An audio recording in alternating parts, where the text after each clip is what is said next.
Here we go. Here we are. Back again for the third time this year. It's the EWTCR back in full glory. All virtual drivers fighting for a virtual crown and a slice of a total prize pool across 2 championships over the next couple of months worth €10,000. It's a 5-race calendar over here in Europe and the America region, and we start off with round 1 at the Hungaroring. Really one of the drivers' favourites, this one, with past winners like Keithley, Kunze, Ramamalana, of course, Baldi, the reigning online champion going into this season, and his compatriot Zoltan Schutte. It's a favourite of the drivers. It's certainly a favourite of mine, Mr. James Kirk, and joining me as always, well, would it be the EWTCR without Mr. Robert Wiesenmüller? Rob, it is great to be back again, effectively season 6. With 3 seasons in 2020, this being the third. What a time to be alive if you're an EWTCR fan. Hello everyone, hello James. Yes, once again Esports WTCR, a year where we had plenty of Esports WTCR already. It's coming back and it's a brand new season, 3 races per event this time, and as usual we start at the Hungaroring. As you can see there, from 18th of October to 29th of November. 5 tracks, a shorter calendar than most years, but featuring one of my favorite new tracks to add to the calendar in recent years, Motorland Aragon. That is sure to be an exciting one, and exciting news on the horizon as well. If you've not been keeping up with the rules and the off-season for EWTCR, we actually have one of the biggest changes to this entire series pretty much since the change to TCR regulations in 2018, Rob. We are changing up the format. We're going from 1 qualifying session and 2 races, with the second race featuring a reverse grid, to more of what we see in the real life WTCR. 3 races, 3 qualifying sessions, no reverse grids this time. If you want to be at the top end of the grid, you've got to earn it. Yes, indeed. You can see the point system on your screen right now. No points for qualifying. That's a slight difference to the real WTCR. But we keep it simple here, 25 points for the winner. And with no reverse grid, a lot less randomness in the championship. Could be quite interesting. Still weight ballast as well, so 25 points for first, down to 1 point for 15th. We also welcome a new constructor into the championship. Of course, no teams or constructors championships in the EWTCR, but we do welcome the Cupra, which is starred in a racing series of its own, a slightly different version of the Cupra that we're running here in the EWTCR, Rob. And it's great to see a number of drivers taking to it, finding faith in it, but surprisingly, not the reigning champion of the Cupra Racing Series, David Noj, choosing to go elsewhere. Yes, the Cupra Leon Competition, brand new car in the real WTCR, now also in the Esports WTCR. You had the old Cupra before, of course, Adam Pinches, and also Moritz Löhner had a lot of success with the old car. Let's see how the new car will do. And David Notch, we just mentioned him, will be in an Audi. And David Notch really has grown from strength to strength. We remember the driver back in the day, right at the dawn of this championship, who was too nervous to make on the good positions that he was in. That David Noj in this new environment where there is no reverse grid, Rob, I would fear for him. This version of David Noj, however, really is a force to be reckoned with. Yeah, definitely one of the favorites. He was not fastest in pre-qualifying though. Fastest in pre-qualifying, the driver who we can see in the background here, Benz Bunky. Switching to the Lincoln Co. And let's have a look at the entry list, because we've got all 6 manufacturers represented by very, very strong drivers. Probably the best BOP we ever had on RaceRoom. And it is a stacked field indeed. And myself and Rob, we have this pre-broadcast ritual basically, where we go through all the bits and bobs coming up for the upcoming event, and we go through the list. And I think, Rob, that for the first opening event that, you know, in the last few years, there's not really been many new names to try and figure out. I mean, you got Bruno Fernandez there, Snow Shatton Esports, David Tott. We've seen him in other RaceRoom championships. This is his debut in the EWTCR. Ahead of him, 17th, Alessandro Ottaviani, driving in one of the Cupras in that lovely bronze and dark blue livery that I've really enjoyed watching in the Cupra Racing Series. But the rest of them, really, these are all names that we know and love. Of course, Banki, the reigning online champion, Nars, the reigning Cupra champion, Banki, the 2018 EWTCR champion, Lerner race winner, Pinches race winner, Schutti race winner, Fiducci, one of the hottest stars from last year, Manuel Gomez, the Argentine, Wisniewski, so that top 10 is stacked alone. And we're not even through half of the grid. Down there in 24th, Julian Kunze, who many of you might remember way back at the EWTCR launch event, the first ever LAN event for this series. He was the winner of that. Everywhere you look, pace in droves. I mean, listen, it's already a close series. We've seen that over the last few years, Rob. This might just be the toughest season yet. Yes, this is an incredibly tough field. And I can't wait. I can't wait to see who's coming out on top in this championship. It'll be very exciting to see once again. We've got a couple of camera cars as well. Actually, most of them standing in the pit lane right now, but let's just have a look at the cameras here. For example, Moritz Löhner, he's one of our camera drivers. And he's chosen the Alpha that you can see coming up to the screen, slowly but surely. Big surprise to see Moritz in an Alpha. And yes, the camera is not frozen, he's just sitting there very quiet as usual, focusing, concentrated on the upcoming qualifying session. 5 minutes of qualifying coming up. And yeah, single qualifying, so you can't see the other cars on the track. Don't be surprised if you just see one car. That's how the format is run, the most fair version to run it on the game, which is RaceRoom Racing Experience, of course. And very different as well, given that we used to have 15 minutes of qualifying, of course, with all the cars out on track. And so a very different mentality going into qualifying now, Rob, where you go from trying to find that best place on track and fueling up for maybe one run to maybe over fueling a little bit, maybe hoping that you get a couple of laps in, even if you do make a mistake, because there is absolutely no time now to escape out on track, go back to the pits and start another lap. That simply isn't an option anymore. And so although the pressure of other drivers around you has been taken away, there's now so much more pressure on you getting that first lap nailed. And if you can't get it nailed, making sure that that second lap is as perfect as you could possibly make it. Yes, definitely a lot of pressure on the drivers, but at least they've got 3 tries. So 3 qualifying sessions, always run directly before the race. So we have qualifying race, then another qualifying and another race, and for the third time as well. So let's see how this turns out. I think we can see 3 different winners in the races, in the real WTCR, which ran also today at the Hungaroring, of course. If you're watching on the Facebook page of the FIA WTCR, you know this, of course. There have been 2 different winners. Congratulations to them. 2 drivers who are very good on esports as well, Erlache and Guerreri. And of course, Guerreri found a lot of, I think, acclaim in both the real-life drivers exclusive EWTCR season 5, where he took victory in Sepang, of course. And he took victory in Sepang in the season before that as well, where it was hashtag beat the pros, the best of the virtual scene, versus some of the real drivers taking their first steps into the virtual scene. And that was just a great event. And watching Guerreri go from strength to strength to strength to eventually winning in that final event, really showed his dedication to the cause. And it was another great, I think, example of some of these drivers, they're going to be looking at the end of their careers. What are they going to do with it? A lot of them now looking to the virtual scene to, if not just have a little bit of fun, maybe find a second win. And speaking of second wins, I think it's time to bring up that lovely wins graphic that we were talking about pre-broadcast, Rob. Check this out, folks.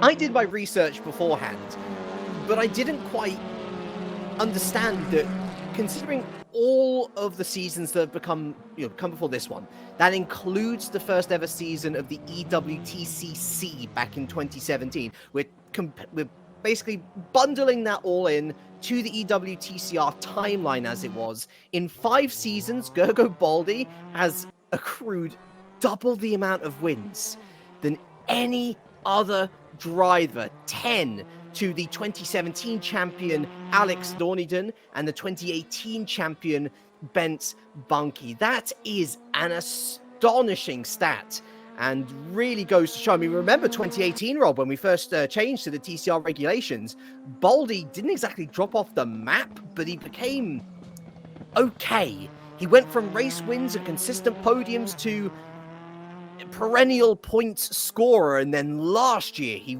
roared back into life with Mira Esports, of course, became the online champion. His bad luck at LAN unfortunately continuing in the Malaysia LAN final, but this is the guy to beat. There's a target on his back. And let's go on board with him in the qualifying session, which has just begun. As I mentioned before, all the drivers have got the track for themselves, so we will see a lot of purple sectors. Everyone will in fact be purple on the first lap. And Gergo Baldi, of course, with the car with the number 1 of his team boss, of Norby. One of the favorites here, but it's very easy to get track limits at the Hungaroring, especially in the chicane. Baldi navigates it nicely. And this sector 2, of course, as always, so tricky to navigate on your own, let alone with a bunch of other cars, and I'm sure that that'll be something that Gergo will be quite happy with. Looking as cool and as calm as ever, a little twitch of the nose, a little bit of an itch here and there. This is his home track, Rob. He knows this place like the back of his hands. Driven it in real life as well in Suzuki machinery. But actually a little bit downplaying of his chances today. The Hyundai, a car perhaps for other tracks, not so much suited to the Hungaroring. Nevertheless, we do know that Gergo Baldi is always there or thereabouts in the picture. Anything less than a top 6 would surely be a disappointment for him. He's going to cross the line. He's going to set a time of a 1:51.313. That puts him top picking. Yeah, provisional pole for him, and what a good lap it was. Wisniewski second in the Audi, and Moritz Löhner in the Alpha up to P3 ahead of Bunky, ahead of Antonov, so a couple of surprises, and also a couple of drivers who got track limits on their lap, who haven't set a time yet. And I'm sure another part of this new qualifying format that people will be happy with, there's no more need for an outlap necessarily. When we say it's a short qualifying session, we are understanding here at the EWTCR, and so whenever you're ready to go out and set a lap, you are put at basically like the last part before the final turn. You get your launch, and off you go. Your top 3 then, Baldi, Wisniewski, and Lerner. And it's good to see Antonov, actually, the Russian, continuing some very good form that we saw in the last season to exclusively feature virtual drivers, Rob, picking up his first podium, actually, in that season. So it's great to see him continue that on. Of course, Tim Yarshall had a bit of a disappointing 2019 season, didn't he? Involved more often than not in incidents that led to the Stewart Room and led to a race ban, if I remember correctly. So it'd be good to see the young talent maybe come back to the forefront today. Leandro Verl doing well, the Brazilian in P7, Naj down in P8, Hassa Feducci rounding out track your limits top 10. there for Yarshall, and purple first sector for Juhasz. Wow, okay, so here comes the Cupra then. Christian Juhasz. Is he able to string it together? Only 300ths off in the second sector as well. Christian Juhasz, I do not believe, has started in the top 5 in the entirety of his EWTCR career, at least not off the back of a legitimate qualifying session. And maybe this new constructor in the championship just giving him the lift that he needs. Baldi and Antonov also purple, Bunky on a green sector, so let's see when the times come in. We're in the final corner here at turn 14 for Christian Juhasz. And as he nailed this across the line, he's going to come. And what has he set? It is a 1:51.293, which on the face of it sounds great, but only puts him P10. Make that P11. As David Naj goes P3, make that P4. Kirill Antonov into the top 3. Incredible lap from the Russian after that purple first sector. Here comes Mark Balashin then. Another Hungarian at his home track. No improvement from P15.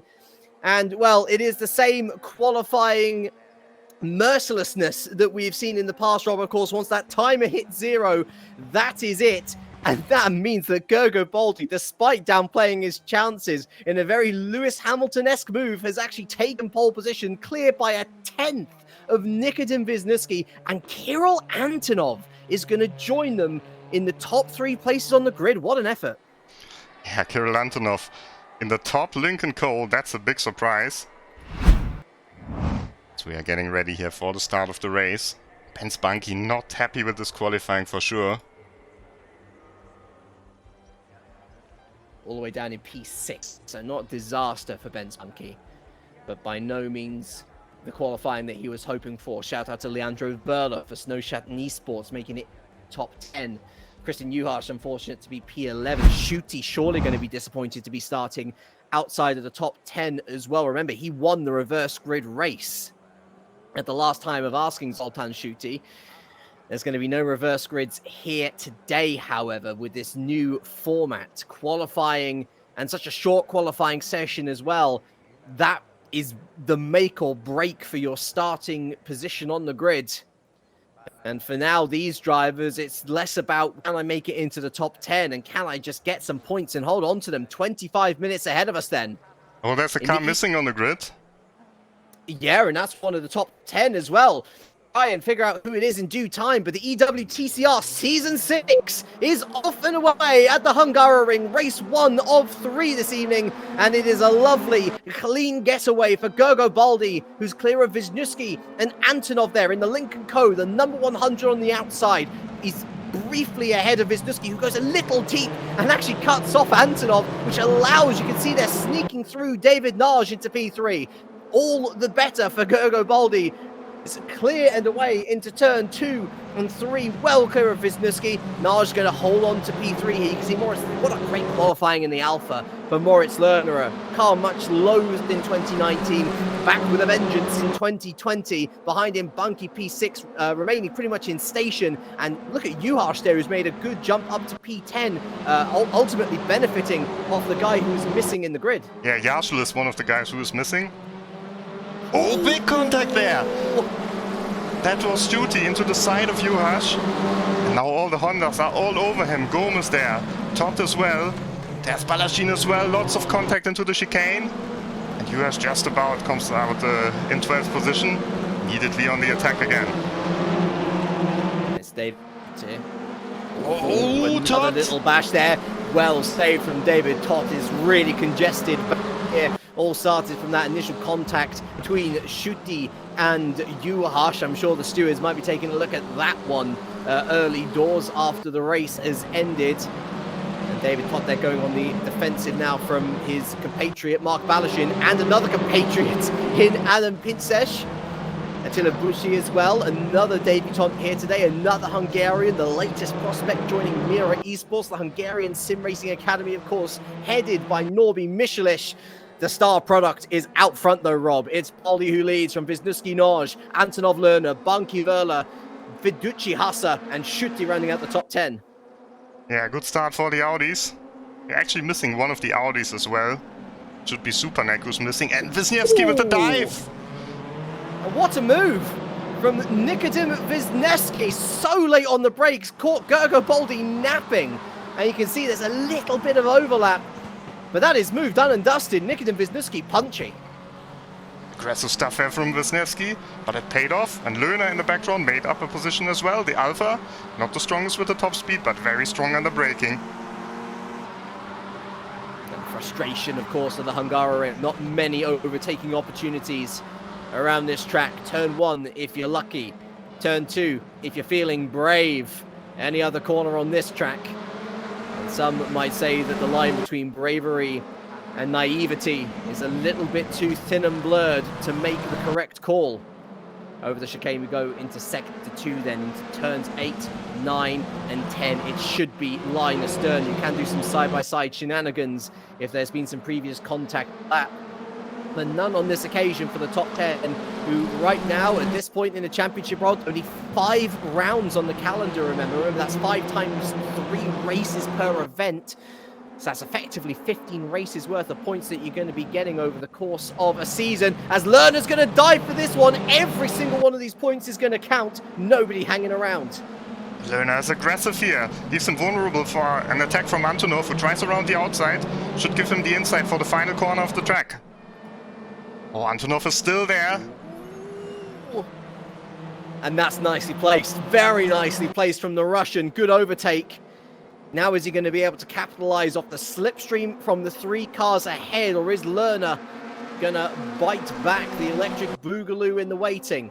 He's got to watch out for the Lincoln Co behind him, though, of Ben Spanky, 2018 champion. Moritz Lerner, the German, dives to the inside. He's not going to find much purchase there. He almost punts Antonov round. Antonov holding his ground, though, and a little gap starting to open up to the top 3 now. David Naj will be happy of this. Mira will be happy of this. They'll be delighted even further so to see this. Antonov is going to defend from Lerner around the outside. On the cutback is going to be Lerner on the inside once again, side by side. I think Antonov going off track there, just about to defend his position through this one, though, Rob. There is going to be no way through for Moritz Lerner. Lerner's trying everything. Now he's around the outside. Antonov is squeezing him there. Bunky patient so far. Lerner gets the inside again. Let's see if he tries into the chicane. A little bit too far back, isn't he? A little bit too far back. But the nose is there. Speaking of nosebleed territory for Alfa Romeos. Very rare in 2019 that we saw one up this high. But Moritz Lerner there on legit pace. Another shout out to the Balance of Power team behind the EWTCR. Done a wonderful job for this season. Great to see so many manufacturers involved just inside the top 10, let alone the top 24 that comprise of Server. On the precipice of the top 10 here, Martin Barner, another one of the Hungarian contingent, behind his compatriot Zoltan Schuti, who again might have in the back of his mind an accident with Christian Juhasz. But right now, Rob, irrespective of whether he gets a penalty post-race or not, he needs to get his head down. And what a race it is from Leandro Verle here. And we've got one of the coolest cameras that I just wanted to show you. Because there's Leandro Verle and there's his brother Lucas Verle, who's racing in the second server in the background. Very competitive here in P7. Oh, for the lead.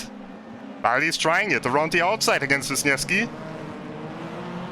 That's gonna work. He's done not too half a bad job, has he? He's going to have the inside for turn 2. Ultimately, Wisniewski had a better drive out the corner, but going through the mid-gears, Gergo Baldi accelerating like nobody's business, still side by side. Into turn 3 now, still side by side, and Baldi sweeping around the front nose of Nikitin Wisniewski, lead retaken, and even better for him now, Rob, is that David Naj can join the battle. Yes, his teammate is catching up.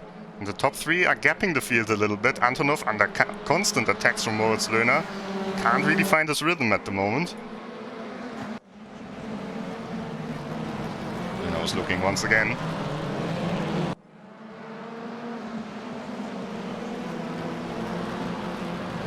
Real chance here again in the middle sector.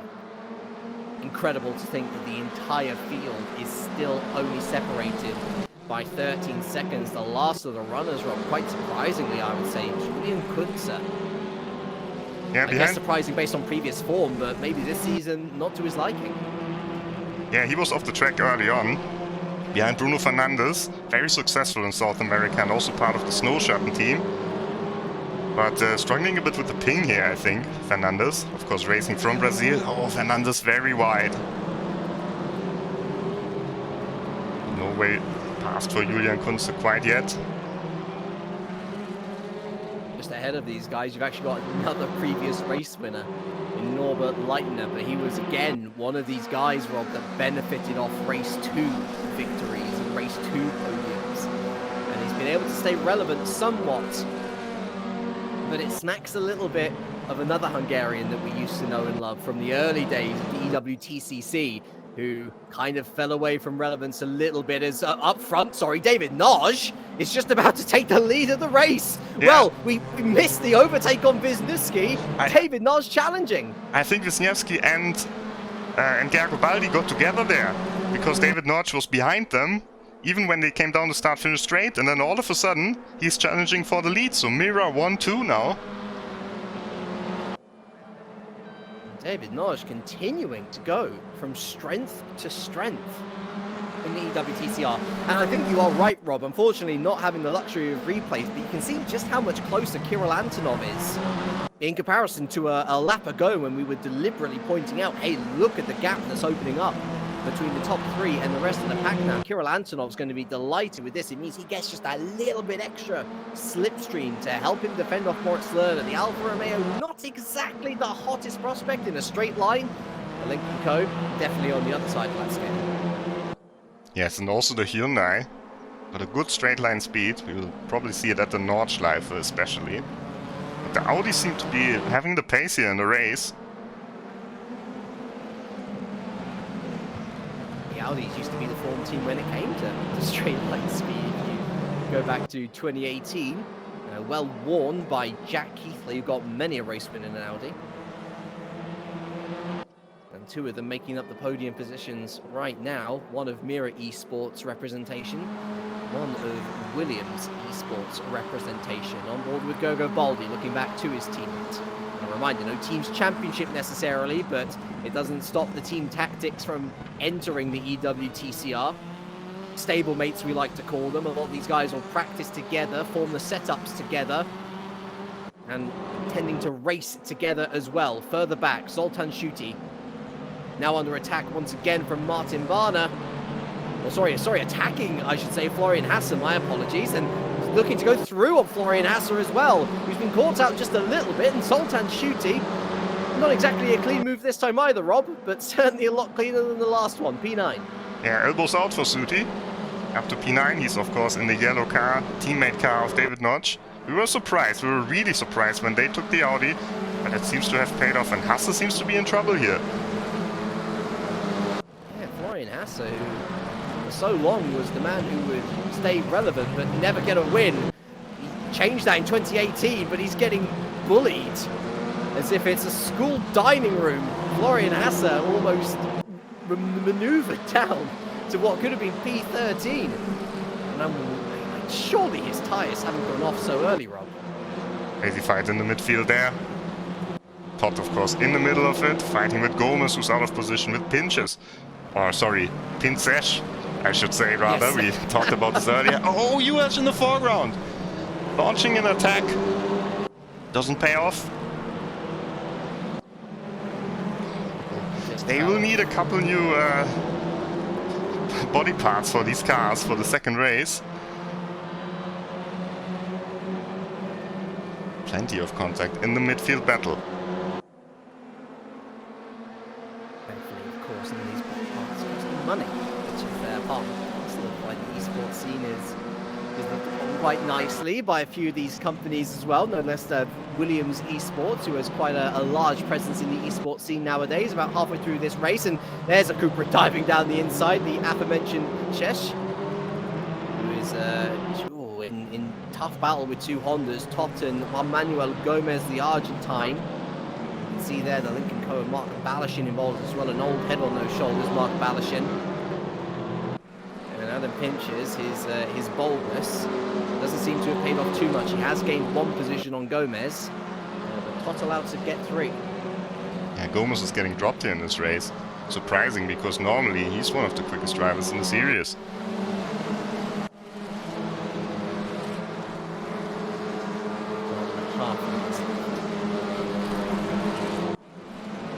Gomez here just on the edge of points. As you mentioned earlier, any points at this stage will be points that are well earned. You always have another chance to get yourself up the order through qualifying 2 and qualifying 3 to come. Moritz Lerner knows plenty about qualifying well. Never really see him outside of the top 10. And in this new car, such an impressive first qualifying from him. I think everyone was kind of maybe expecting better performances from the Alpha, but he still sees first place in sight, Rob. This is an incredible outing. Yeah, strong performance here, but this is also one of the stronger tracks for the Alpha, so he kind of has to perform well here. And when Baldi is leading and not just second, not sure if he will be happy with that. Answering just a few questions from the chat. Yes, we have slowdown penalties active, so that means if you cut the track too much, then you have to give back the time that you gained. However, it's quite lenient on the circuit, so it doesn't happen too often during the race. So as you just saw there, Notch was running a bit wide, but you will probably only get a warning for that. Then of course when it comes to incidents, There are stewards as well in these championships, but it's post-race, so drivers have to send in a report after the race, and then the stewards will look at it. And there's no live stewarding. That's why we see some drivers being a little bit naughty here, but eventually they will face the consequences for that as well. So who out of these three wants it more? Three very different stories. One driver who was there at the front fell away, had a resurgence. One driver who has really risen up through the ranks, and one driver in Nikodem Wiesenmüller who, I think the word that we use so often with this guy, Rob, is potential. He is a potential champion in the making. I don't think anyone has necessarily thought any other way, but he always feels like he's close, but never close enough to truly challenge for top billings. Yeah, he had a little bit more success on other racing simulations, to be honest. He won the Le Mans virtual event, very big event this year, driving for Williams Esports, but on RaceRoom he's still searching for his first championship title, and that's a surprise because he was in the very first race of the series as well, Esports WTCR, back in 2017 at Monza. He's got plenty of experience on RaceRoom and never has won the title.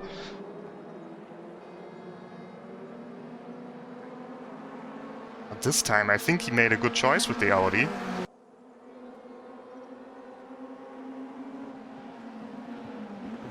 I think it's going to need another brave dive. We've seen it once before with Wiesenmüller. Less so with Baldi.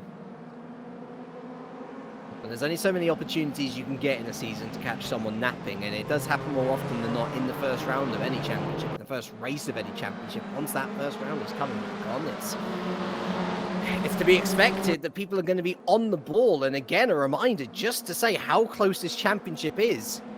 The entire field is still within 15 seconds of each other. Such fine margins between each sector, between each corner with these drivers. And right now it's going to be tactics in the back of the minds of Naj and Wiesenmüller. How do you depose the leader? Well, ideally with a move as late as you dare muster it into the day. Still crazy racing a bit further back. Ottaviani in the bronze and blue Cupra there in the middle of the Hyundais. Trying to go past Bucci now.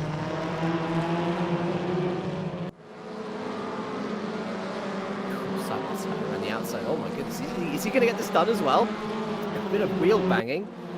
Paint exchanged. It's still going for it here. Is Alessandro Ottaviani, one of the debutants, lights flashing. And really getting the frying pan introduction to the EWTCR there. Alessandro was fighting for P15, and now he finds himself in dead last. And that's how quick it can go. Of course, such a shame to miss Tim Yarshall, and oh, big moment there for Bucci. Almost lost control in the final corner and immediately gets passed by two cars. Probably by three. Ottaviani will go through as well. No Schumachering, Barrichelloing here. We have to go back to the front, I'm sorry there. Because Antonov has been passed by Lohner. It might get even worse. Benz Bunky. It's so strange, isn't it? Benz Bunky, of course, changing from Honda to Lincoln Co. for the first time in, well, pretty much since we hit the TCR regulations, Rob. A real departure for Benz Bunky, who was a presence in races but could never move forward. He could never overtake people for one reason or another. And unfortunately with this race, and I know it's the Hungaroring, early impressions, not exactly the easiest track to pass around, but it does appear to be a little more of the same. Yeah, I'm not sure if the move paid off, especially considering Antonov is ahead of him. Although Bunky looks a bit faster right now.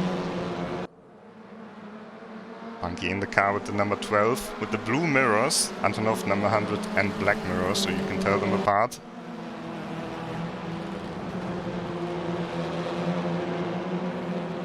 Needs more like coloured stripes on there or something. But I tell you what I do see is number 69, red, white and black Alpha. Lerner has dropped the Russian with some authority. Yeah, Lerner's really catching up to the leading group. With 6.5 minutes left to go, Rob, as well. I mean, that's a few more rotations of the Hungaroring. If those top three keep battling as hard as they are, I see the cheers in chat for an alpha on the podium. You may well get your wish in the next 6 minutes or so. See if the leaders do anything here. Notch on the outside. I don't think this is really an attempt. Well, Wisniewski had a very good exit there. Ooh, and he's gone for a contact! Contact between the two, and thankfully for both drivers, there was no major worries there. In fact, the most worry was for the guy who was offending, Nikodem Wisniewski. Good collection of his car on the outside of turn 2. And then a warning shot of all warning shots for David Nagy. You give Nikodem Wisniewski one sniff, and he's going to launch that Audi. I have to say though, for me, man of the race so far, Leandro Verle in P7. Holding his own very nicely. This by far and away the best performance that we've seen from the Brazilian. Fighting it out with Fiducci, who himself is a good talent, but literally tenths behind the 2018 EWTCR online champion, Rob. Yeah, and if Bunky sees this Honda in the background, I'm not sure if he maybe feels a little bit sad, a bit melancholic.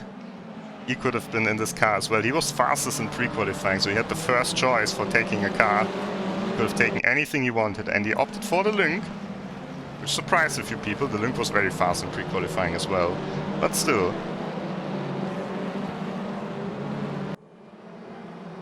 The gap between Antonov and, Lerner in the top three, I should say, was 1.7 when we crossed the line last time around. This time around, it's 1.1 off the lead.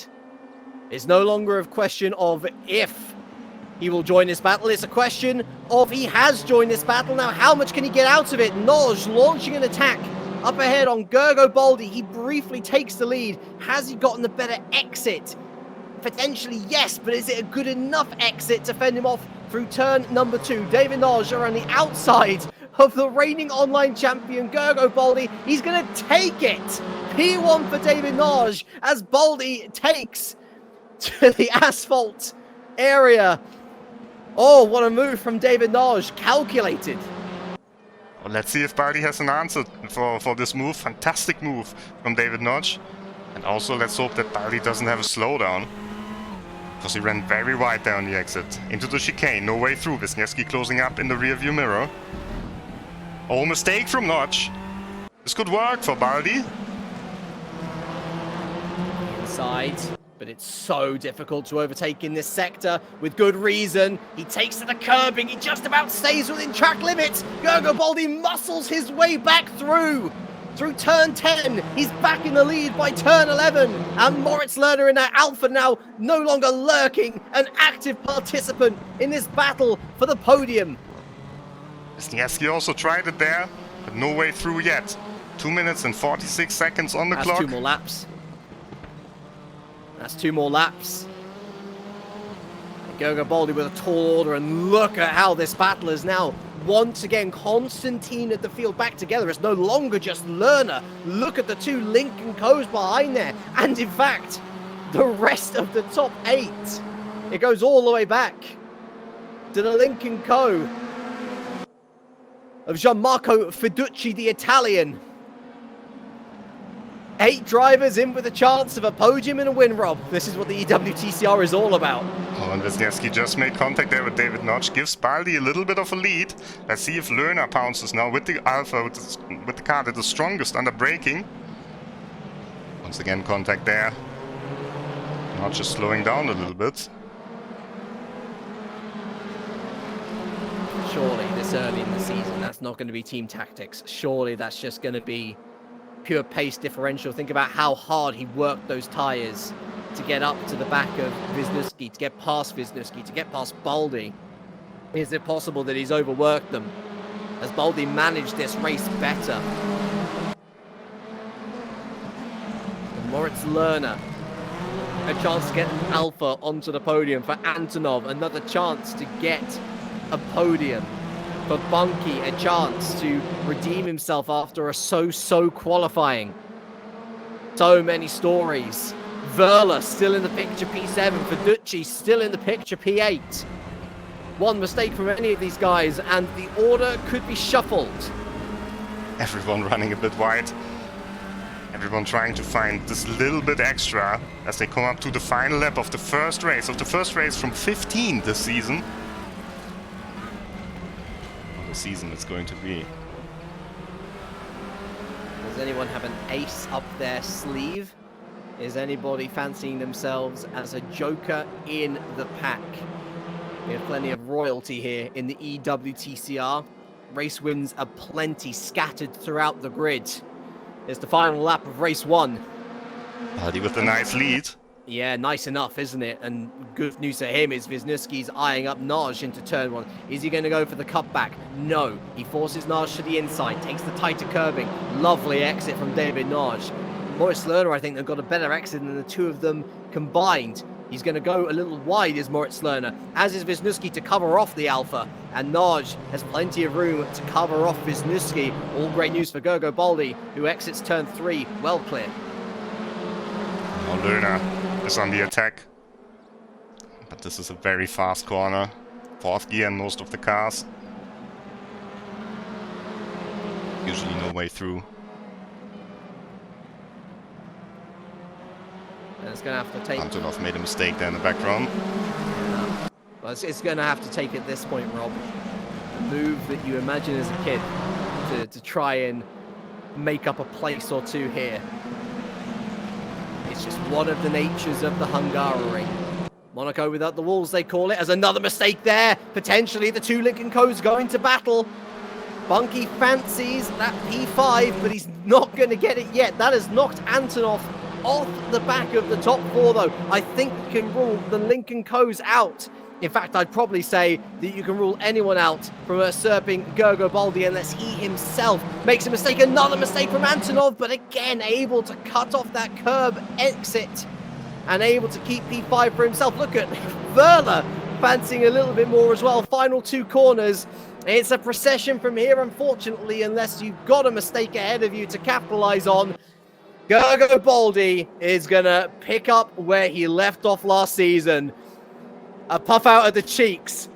A brief smile of relief. He wins the first race of the season ahead of his compatriot and stablemate in David Naj. Wisniewski picks up the final place on the podium. Lerner, Antonov, Bunky, Verla, Fiducci, Schutti, and Hasse your top 10, where Juhas, Tot, Barner, Pinches, and Juan Manuel Gomez will pick up the final points. Your fastest lap going to Bence Bunky. No reverse grid now, though, Rob. It's into qualifying too. Yes, short break for the drivers. We will stay, of course, live here. No commercial breaks or anything like that. And then immediately qualifying 2. Same thing again. And with Bunky with the fastest lap, let's see if we can expect maybe a little bit more in the second race. Here we can see the remaining positions. Ottaviani in the end only P21. Because Bucci lost some places in the end. And then, of course, out of the race, Zupanek and also Tim Yarshall already at the start of the race. Probably a problem when the session swapped to the race. And so into qualifying 2 then, a new ground for all of these drivers, Rob. This is the most amount of races that we've had in a race event. And it's time to get back in mind for the hot lapping, I guess, mode that these guys are going to be going into. And I guess maybe if we could read anything from race 1, good on Bence Bunky to get the fastest lap of the race. He knows that he can do better than P6. And I'm sure that everybody is going to be keeping an eye on him as we enter Q2. Yes, you can see 2 minutes of practice and then the second qualifying will start. A little bit of time to calm down, to get your nerves back together for the second race.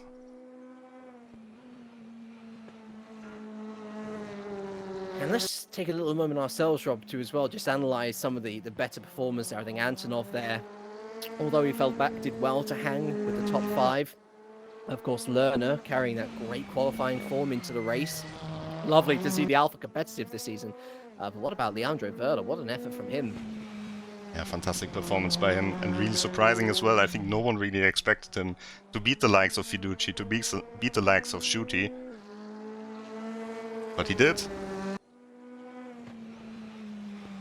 Florian Hasse, I think, one of the disappointments, and especially Adam Pinsash. We expected so much more from him in this season. Oh, I mean, there's still a chance for him to get back, of course, Rob. But, yeah, it kind of, especially at his home track as well, where he, much like the Hungarians around him, wants to do so well. He's a race winner now, multiple podiums for Adam Pinchas, really a man let loose after his move away from two of the bigger teams, previously taking part in the esports. But still, it seems the dominant force to beat, Mira and Williams so far. And it's always going to be an advantage, I think, if you're with either of those two. So much support behind them, not just in sense of the teams or the names behind them, but just the size of the driver pool, Rob, which really helps. The live standings now coming up, as you can see. We knew that Baldy led the championship. Of course he did. There was no points on the board before the first race, but pretty much just illustrating. Mira Esports 1-2, Williams Esports 3-4.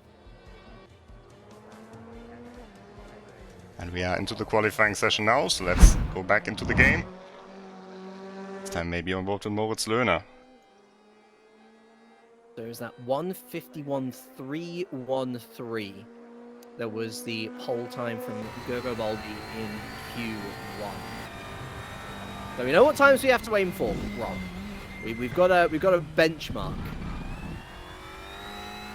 And maybe that another thing, just adding into the mindset of the driver, knowing that you've got to hit a certain time, really, to even stand a chance of being competitive. We all know how close EWTCR qualifying is in the first place. This season, closer than ever. If you're even 3/10 off pole position around the Hungaroring, you're going to be looking at a top 10 if you're lucky.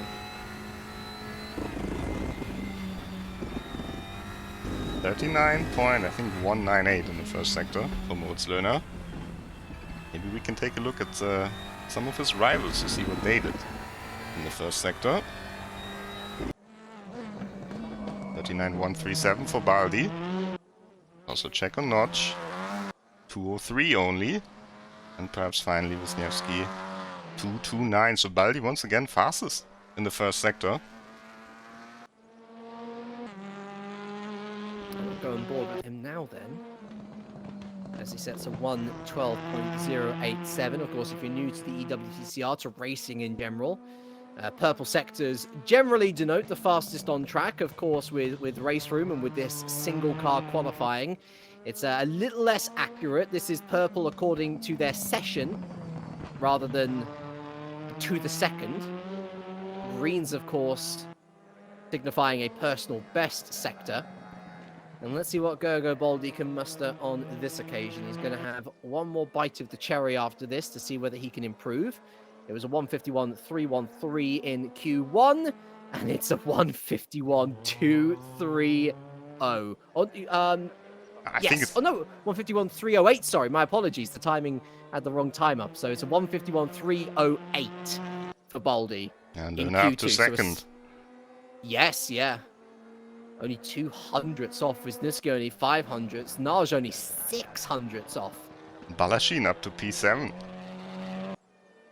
Except from him, Antonov struggling down in P12. Remember, he qualified P3 in Q1. Yeah, Hasse hasn't set a lap time yet, for example. Same for Juhasz, who was so fast in the first qualifying. Oh, and Löhner had to restart there. Going now for his final attempt. Yeah, he's going to have enough time, isn't he? As long as you cross that line with 1:54 to go, you should be all good. But on the first hot lap anyway, Q2 a much closer prospect to Q1. Remember, Baldi was a full 10th clear of his nearest rival in Nikodym Wisniewski. Kirill Antonov already after Sector 1. 400ths off, Rob. It doesn't seem like much, but that's already put him down to P3. Yeah, but Baldi's first sector was very, very strong. The link with the gearing, especially, it can do very well in the second sector. So let's see if Antonov is purple here. He isn't, so that's probably not going to be good enough. Let's put him down to P6 now. And I don't think we're going to see a top 3 time from Antonov unless he pulls out the last sector of his life.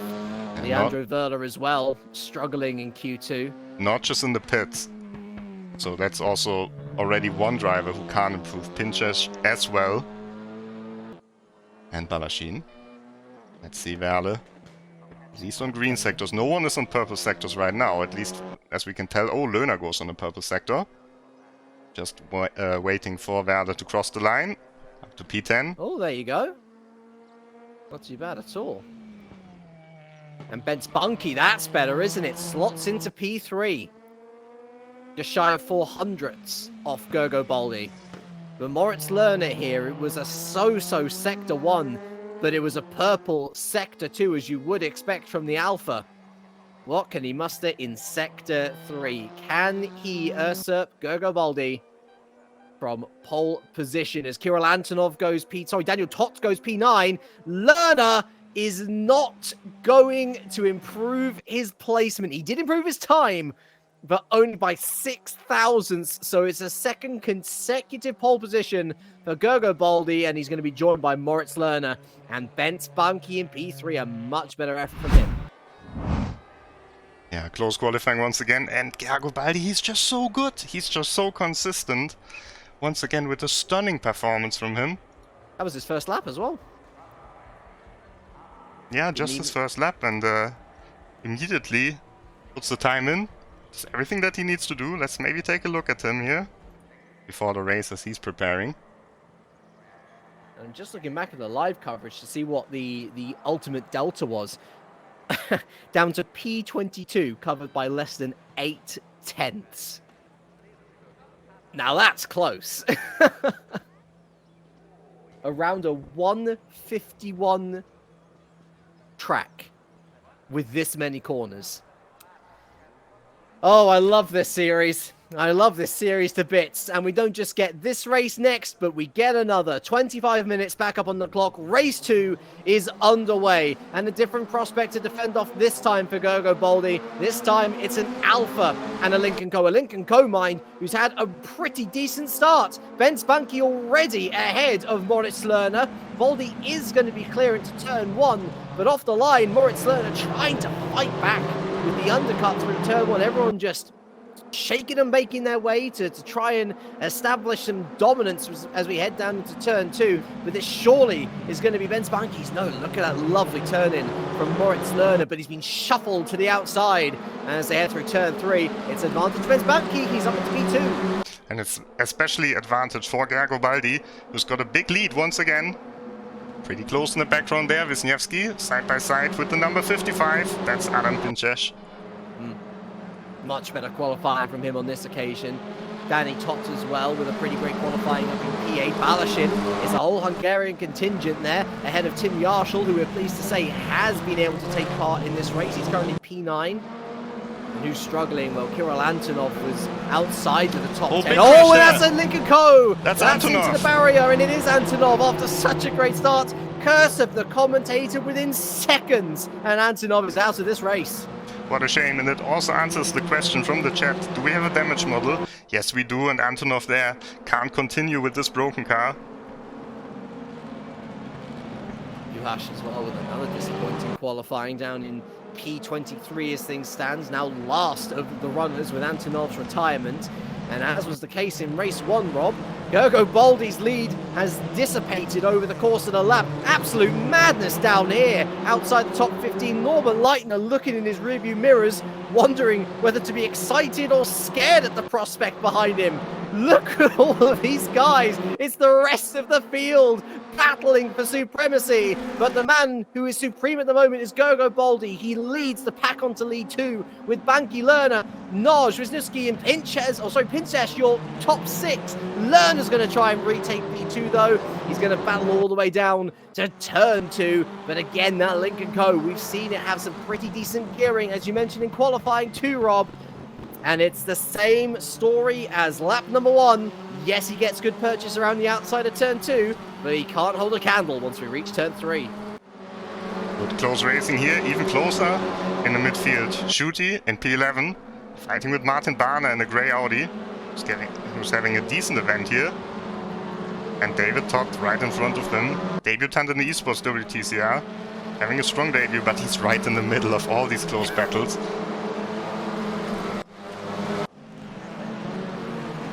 What a moment to be a rookie. Sandwiched between a Cupra and an Audi. And again, look at this. Lincoln Co., Cupra, Honda, Audi, 4 different manufacturers over 4 spaces, leading, of course, the Hyundai of Gergo Baldi. And I guess the advice that if I was the engineer of any of these lads, Rob, would be, calm down, lads, you've still got 21 minutes to go. I think Anki and Löhner have to work together a little bit if they want to have a chance of winning this race. Because if Baldi gets another 25 points here, he might run away with it. That is already a big lead. And of course, there are plenty of races to try and recoup that gap. But a reminder, this is by no means the Hyundai's strongest track. So for Baldi to win 2 races, to already have 2 pole positions here. A man on a mission to secure a 2nd consecutive online title. He would become the first, Rob, of course. We've never had a double WTCR online winner, let alone a land winner, of course. Certainly seems to be on form. I think something happened here with Todd as well. I think it was Binzesh, actually, who made his way up into P6 because Yarshall's now down to P8.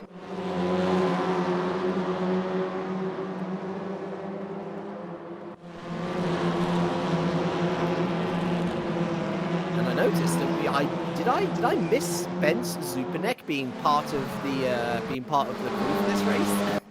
Was he the Audi that we were missing in race? Yeah, he was the Audi that we were missing in the first race. E22 right now. It's such a competitive field, and I think no other driver shows this better than Julian Kunze. Winner of the EWTCR launch event, and he's making up the numbers in P23. Quite incredible. It's not to say he's a bad driver either, Rob. It's just that out of the field that we have, unfortunately, he's not one of the more talented. I think he's very talented still, but he's getting a bit old, I would say. Well, I'm older than him, I can probably say it. And he's also suffering from Obuchi once again, going super sideways. Running into the back there of the car of Leitner. And once again pushing Leitner. He will learn a lot being part of the Mira stable, as Leitner there is crunched out. Like sliding doors closing in on him before the lift moved upwards. And just ahead of these, David Todd. Oh, the Audi! Oh my goodness, did well to stop there. Did very well to stop there, did Zoltan Shooty. That could have been messy. Yeah, Barner almost spinning. Once again, they're trying everywhere. Oh! Barner pushing Balashin there into Todd. That's a helter-skelter 2 corners for Martin Barner, who needs to calm down. Turn 4, and he's still side by side with the Honda of David Todd, who's been wondering, where did my P8 go? And it's currently in the hands of Mark Balashin, an experienced head on those shoulders, as we've mentioned previously. Him out of anyone knows when to pick his moment. And he's picked his moment well, gaining positions off the mistakes of others. Barner pushing Todd there into Suti. No love lost. And here's Verla as well, and Fiducci. Eager to make up some positions themselves. They're still in the points-paying positions, of course. They go down to P15 today, and for the rest of the season. Just for one race, of course, for one event. But yeah, 25 points for the winners if you're just joining us. 1 point for P15. Gianmarco Fiducci, with a bit of experience behind him now, Rob. But he has been prone to a bit of inconsistency. Sometimes he looks like the next big thing, and other times you wonder where the pace went, really. Yeah, he got a podium finish yesterday in a Cupra race, also on RaceRoom. Definitely got the pace, but this time it's not looking too good for him. Hello, there's a gap. Ooh, the gap closed. Not fast enough for Gianmarco Fiducci. That is a typical Italian brashness in a racing car. We've seen it many times over the last century or so. And Gianmarco Fiducci, that's a well-earned P12.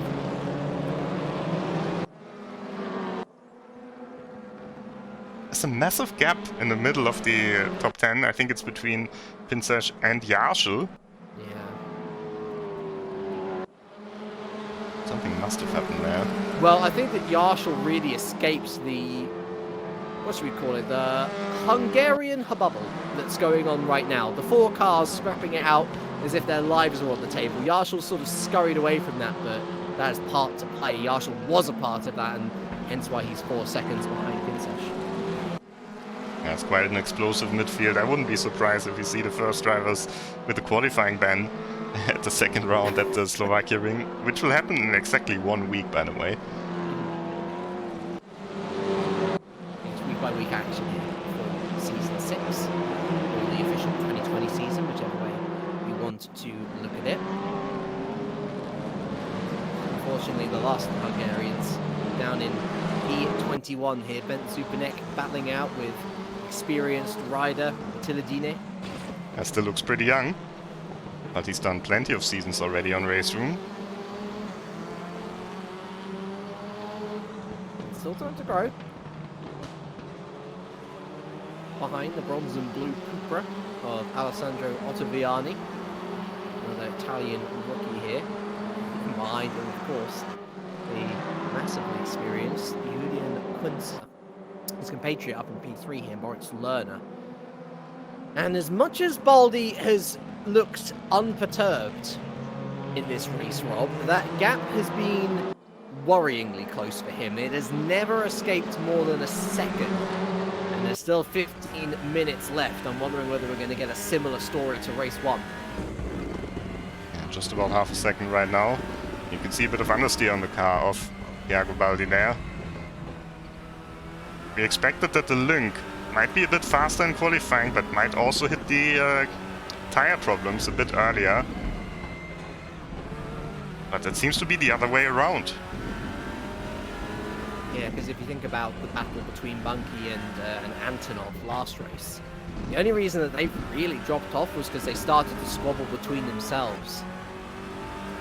But Baldi, I think what he did well was after losing the lead, he started to conserve his tyres a little bit more, and when the time was right, he took the lead back rather well with aplomb. And both of these guys, of course, two of the drivers at the top of their game. I mean, Ben Bunky's looking ahead to this Hyundai, Rob, and he's thinking, that man stole my crown. Oh, he gets a push from Lerner. Hello.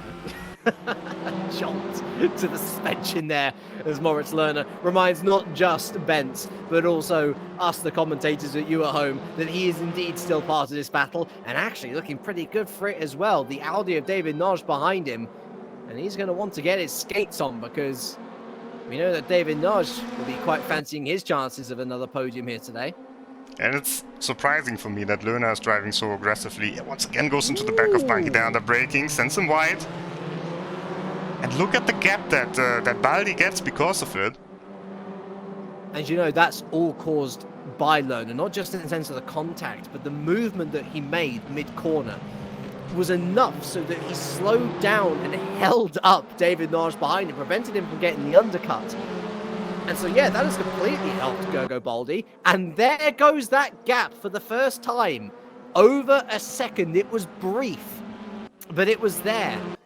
And the more that he can pull away in this middle sector now, the less slipstreaming help that Bent Bunky will be able to latch onto. Looking back from Gergo Baldi.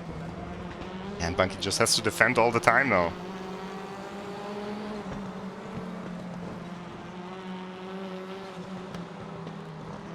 This might have been the decider for the race win. This little push there from Moritz Lerner. A little bit of impatience. They're all still going to be scoring good points, but if the person who scored a race win is going to score another race win the following race, then it's all for naught, really. And I think it's fair to say that Benz Bunky now very much the bottle cork in this battle in the top 6.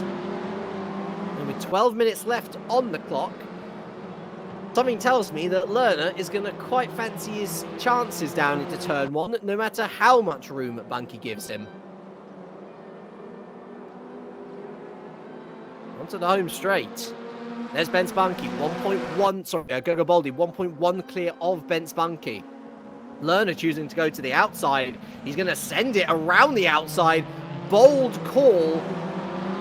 And unfortunately, Rob, around the outside at turn 1, you're going to have to get a good exit off that corner to set yourself up for turn 2. That is something that the Alpha has done. Launches himself down into turn 2, and that is a beautifully weighted move from Moritz Lerner. The fight back from Benz Bunky into turn 3 is going to come to nothing. Moritz Lerner bided his time, and it's paid off handsomely. Nice move from Moritz Lerner. Let's see if Bunky has an answer. There's also David Notch. Immediately tries to go up the inside.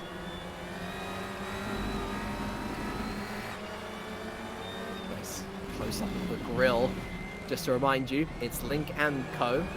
Yep, definitely still Link and Co. And Moritz Lerner there with a little mistake on the outside of the chicane, actually. That allows a look for Moritz Lerner, who's just going to concede position. Oh, maybe a slowdown. That must be a slowdown. It must be, yeah, absolutely. And this a great time, a little wave of the hand there. He's frustrated, but a great time to bring under the spotlight the AI system that we have in RaceRoom Racing Experience, where if the AI judges you to have crossed track limits and to have gained a slight advantage out of it, it's going to slap you with a slowdown penalty accordingly. And that is what Lerner has suffered from. He has been shuffled down from P2 to P5. All the meanwhile, Baldi now 2.5 clear of the rest of the field. Yes, it looks like it will be the second win for Garibaldi. And it's such a surprise because the way it works with the cars here is a little bit different than in real life. Of course, in real life, you've got a contract with the manufacturer, with your team. So it's clear that... move in the background from Notch. Ooh! Pretty aggressive. I think that was more Bunky turning into Naj than it was Naj hitting Bunky. But once again, the Hungarian into P2 and Benz Bunky trying to slice his way through. He's actually scared Naj into a bit of a mistake there. Wisniewski always lurking. I just love the nonchalance of Garibaldi while on the home straight, looking around his room, picking up a piece of gum, putting the piece of gum in his mouth to enjoy a nice refreshing treat around the next few laps or so. Nothing troubling him whatsoever, and why not? 3.1 seconds clear of the rest of the field now after Naj's move on Benz Bunky. And Sash trying to go past Lerner. Doesn't work out yet. Just to finish my earlier point, so of course Garibaldi is in a Hyundai, as he always is in this championship. But the drivers had free choice depending on their qualifying position, on the pre-qualifying position. And there are up to 5 Hyundais that could have been chosen. And in fact, only 4 of them are on the grid, so one Hyundai wasn't even picked by any driver. So everyone on the grid had the same opportunity to go for this car that Garibaldi is in right now. Not a lot of people wanted it. Maybe that was a mistake when we see Garibaldi's pace. And of course, there is the follow-up question then, Rob, of how much of it is the car and how much of it is the driver, because I'd be willing to bet with the balance of power so good in, or the balance of performance, you know, is so good in 2020 now with the EWTCR.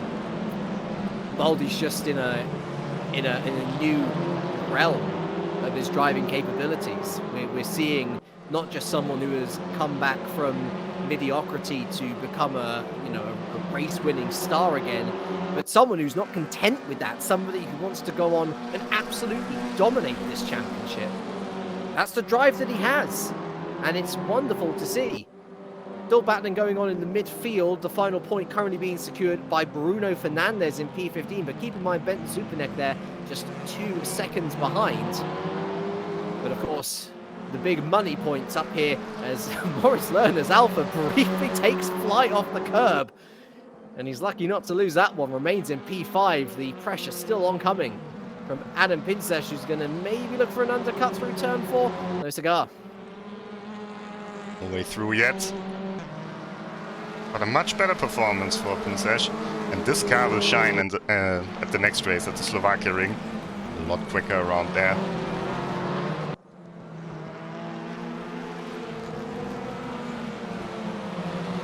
Really shocked by the performance from Florian Hasse here. Yeah. Drop behind Kunze now. Yeah. But it just goes to show one mistake, one poor qualifying. And your chance of points decreases significantly. To be fair as well, though, it's a much wider race. Keep in mind that the entire field spread over race 1 was, I think it was 14, 15 seconds in the end. We're just about coming up to 6 minutes from the end of race number 2, and it's 23 seconds. Yeah, and I doubt it's a car here either, because Andika Rama Maulana won with this car with a very similar balance of power. A bit different, but not really, you know, not really anything changed that was bad for the Honda. So he won at the LAN final last year in Malaysia. And now Florian Hasse P20, and we've seen Leandro Verle in the first race, of course, how good this car can be. Checking on him.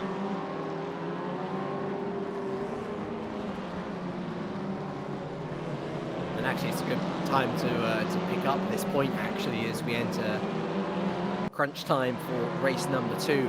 That you might notice a conspicuous lack of drivers from the Asian and the Australasian region, including Andika Ramamalana, who's always had the pace to qualify for these events. So as of this season of the EWTCR, we're effectively going into what GP2 used to have, you might remember, where we had a GP2 series and a GP2 Asia series. It's effectively the same here, but with a few more restrictions, that being the EWTCR Asia, as I think this is Christian Juhasz moving through on Attila Digne, or on my apologies, yeah. So Juhasz then moving himself into the prime firing spot for maybe that final point. And look how high up the standing Superneck is. He was fighting, you know, around last position earlier on in the race.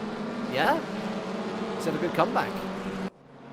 Did indeed. Comeback from Lerner now against Wisniewski. Surely position.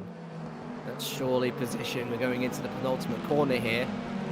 Sweep around the outside, but look at that, holding his ground is Nikitin Wisniewski, and does well to keep a hold of that P4. But just to round off the point, so the EWTCR Asia Series is not started yet, but it is exclusive to those in the Asian and Oceania regions. The EWTCR as it is here is Europe and anything west of Europe, that being North America or South America. So that is where those drivers might be, unfortunately not competing in the EWTCR thanks to these new regulations. But it's exciting to see that they get to have a spotlight all of their own now with the EWTCR Asia. Yes, this has been done because of the high ping for the drivers from Asia, especially those from China. So we had to find a solution for them to even allow them to race. Of course, no LAN event possible this year. And Wisniewski just lost the place to Moritz Lerner. You could say that's been coming, but is it a little bit, or is it a little too little, a little too late for Moritz Lerner? He's now got about a second to catch up to reach Ben Spunky, let alone overtake him for a podium. He's still got the threat of Nikitin Wisniewski and Adam Pinsesh still behind. Pinsesh quite eager on Nikitin Wisniewski's position himself. Yeah, he's bumped Wisniewski a few times already in this race. Of course, we've got another race coming up afterwards.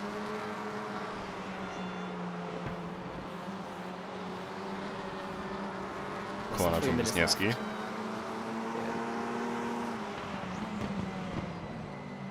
Maybe just biding his time, Adam Pinches, but for Gogo Baldi, plenty of time to play with Rob. He's got this lap and the last lap, and that's potentially win number 2 on the table already, extending his advantage over the rest of his peers to 12 total wins in his EWTCR and EWTCC career. What a stellar performance from the Hungarian. He was at the Hungaroring today. He visited the FIA WTCR race, then drove back home just to compete in this race, and he's certainly done his practice before.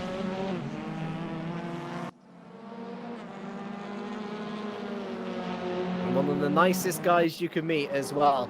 I know that it's often something that pundits like to fall back on. You need a bit of edge. You need a bit of ruthlessness to win championships. Gergo Baldi is one of the nicest people you could ever meet. Let me tell you that from meeting him in person. And it goes to show that sometimes a bit of calm, a bit of cool-headedness can do just as much damage as someone who's willing to throw it up the inside on the final lap just to prove a point. He is 1.5 laps away from 50 points on the table. And speaking of points, Leandro Verla, I think, is picking up more points in these two races than he has over the majority of many EWTCR campaigns that he's waged in. Another good performance from him, a P7 being followed up by potentially a P13, maybe even more if he's lucky. Battle for the last point here. Supanek holding this point at the moment. As we can see, Verle getting passed by Leitner.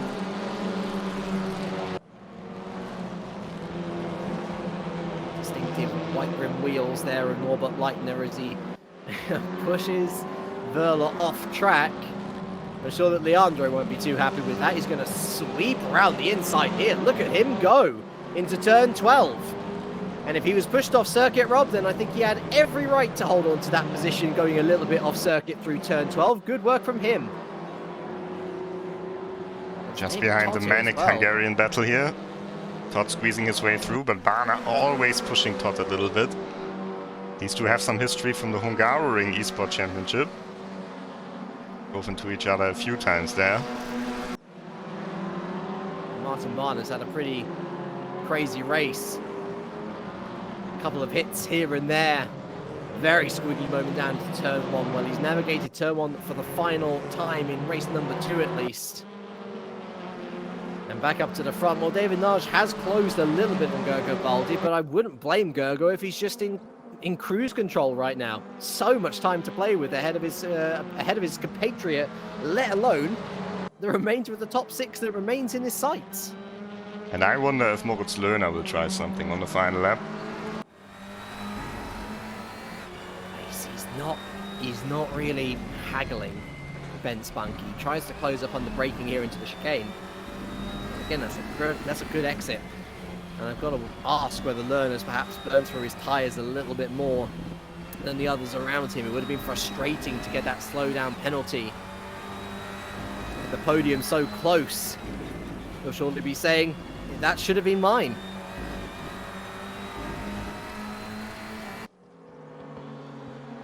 Final few corners then.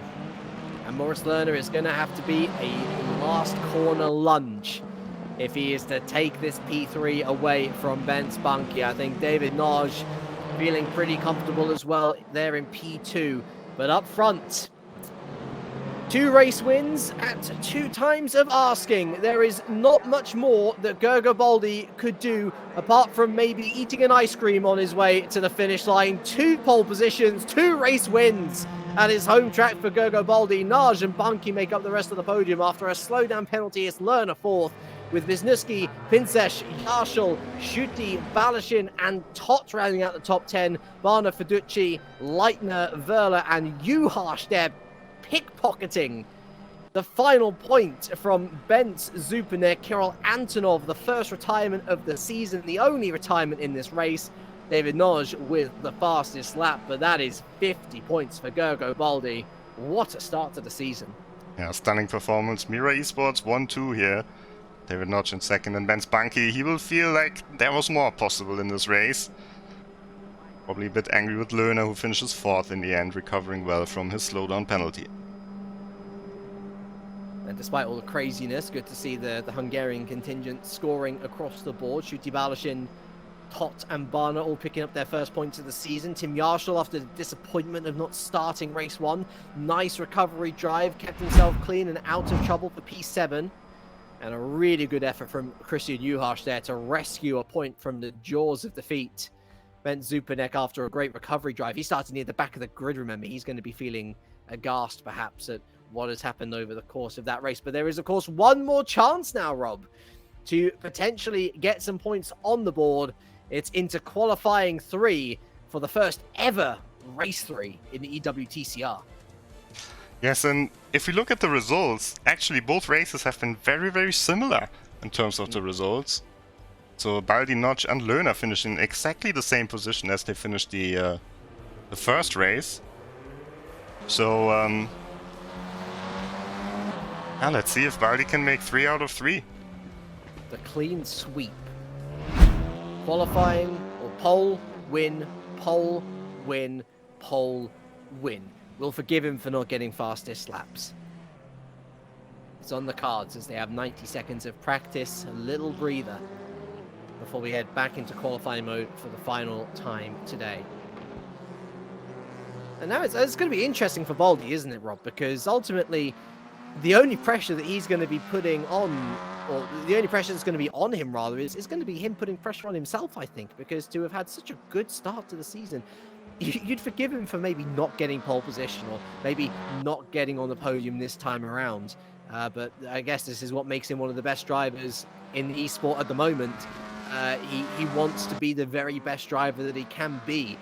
And I think that all of those land disappointments that he's now accrued, various technical issues across the board, none of his own doing really. If he's not going to be able to own those down to luck, then he might as well own what he can control. And he is controlling this championship at a very early stage.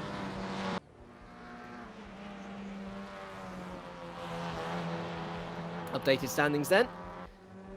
A second place we should mention as well for David Nodge there, P2. And so Mira really starting to pull clear. Wisniewski and Lerner P4 and 5, or sorry, P3 and 4 I should say, with Ben Spunky moving up to P5. Duty still there in P6. And some nice point scores from Fiducci, Pinsesh, and of course Antonov in race number 1. The Andrew Verler, after 2 decent point scores, finds himself in P10. Qualifying 3 just about to start.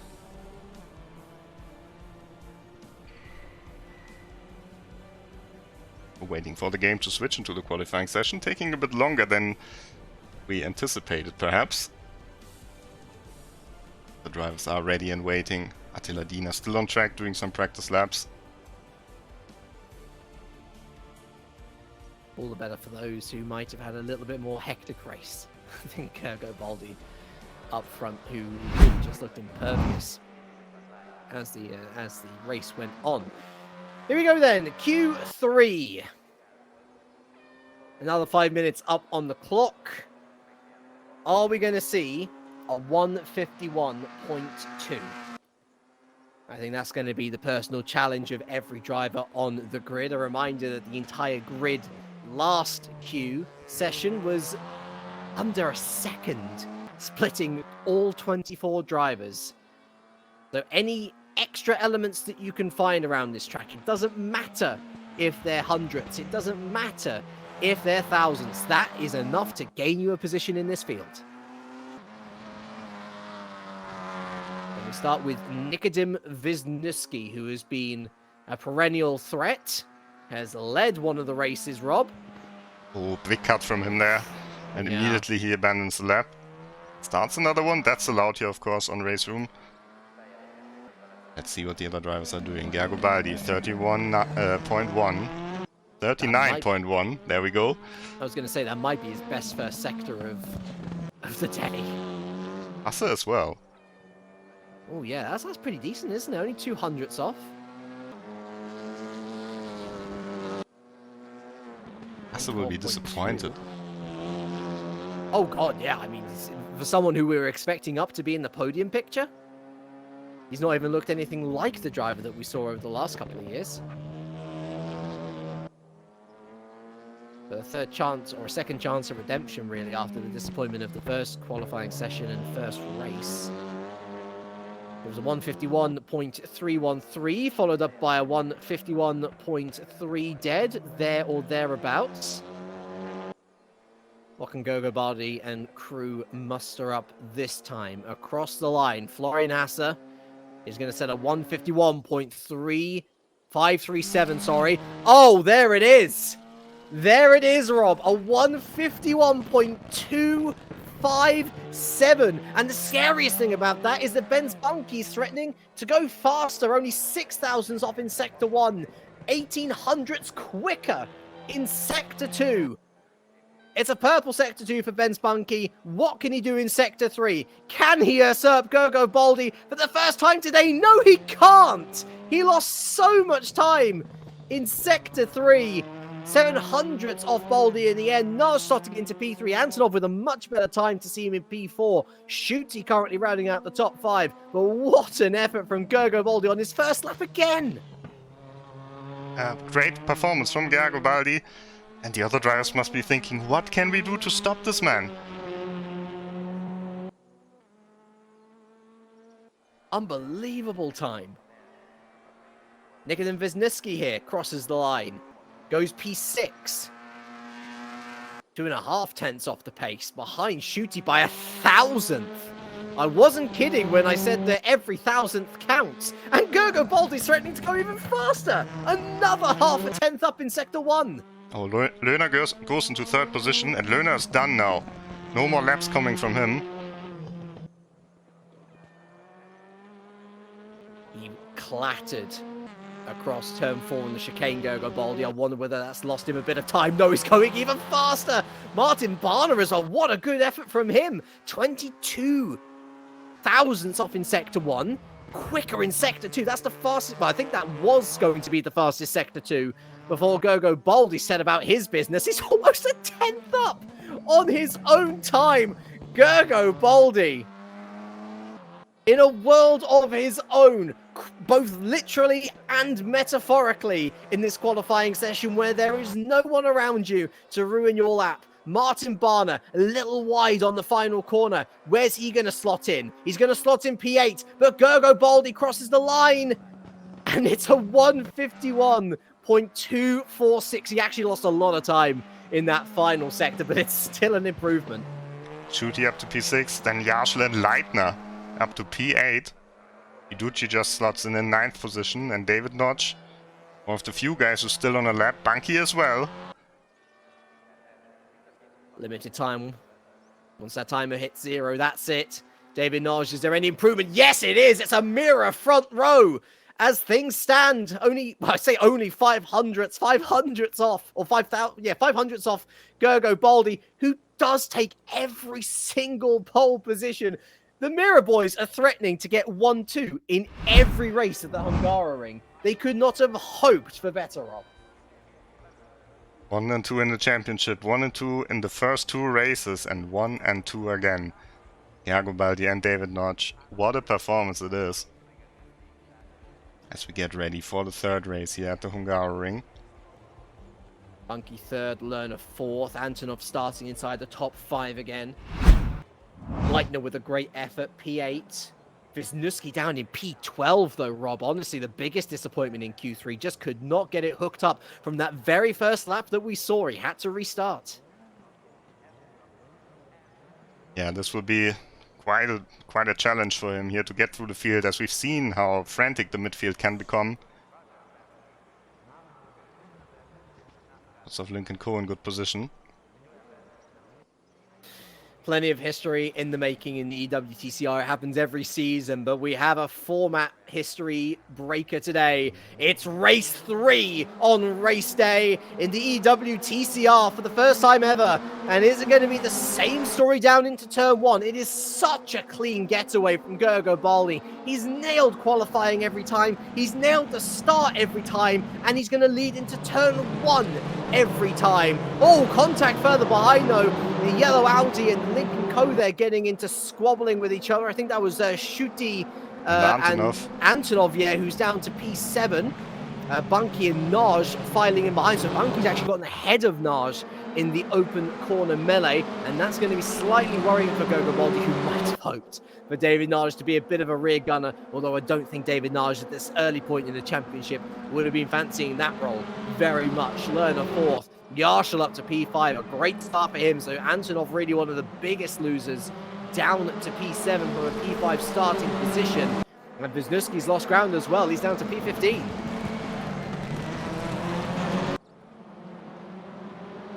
Yeah, not the start Wisniewski was hoping for. Checking on him. P15 indeed, and Juhasz, one of the most aggressive drivers behind him. And there you can see why. No gap is small enough for that Cooper. How much is certain in the mind of Christian Juhasz. Mark Balashin sees an opportunity to riposte. No way through on this occasion as we head into Sector 3 for the first time. Christian Juhasz, I thought he was going to dive down the inside there. Even Christian Juhasz isn't that ambitious. Nikitin Wisniewski hanging on. Todd in the background there, pushing the link off. And the link is going to rejoin at the back of the pack pretty much. But at the front of the pack it is Baldi who leads. Banki behind, Naj third. Lerner, Yarshall, Schutte, Antonov, Leitner, Fiducci, and Hassa rounding out the top 10. The best performance we've seen from Florian Hassa so far today. And into turn one, look at the Alpha. The Alpha sees an opportunity. Contact between the two. Crosses up, basically inside and ahead of Adam Pinsesh, who's had to give up the... Oh, sorry, it's Yarshall. My apologies. The cars look so similar. God, I had a bit of a David Croft moment there, didn't I? And it looks like Lerner's going to try and fight back. No, but Yarshall, lovely bit of opportunism there. He's up at P4. Yarshall all of a sudden in the top 5. In the second group run, the car with the number 96.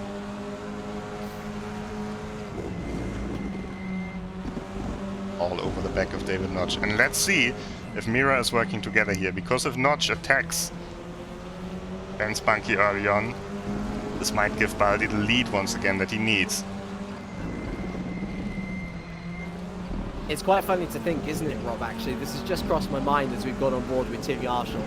Previously, Tim Yarshall, the only driver in EWTCR history to take both Race 1 and Race 2 wins in an evening. That record has now been equalled by Kirk Baldi, and it might very well be broken. Race 3 on the horizon. Yes, that's true. Although I still think it was an incredible achievement by Yarshall, because he had to do it from reverse grid. He started 10th. Yes, very true. Up to P4 now. Of course he will be disappointed that he missed out on the points of the first race, probably due to a technical problem.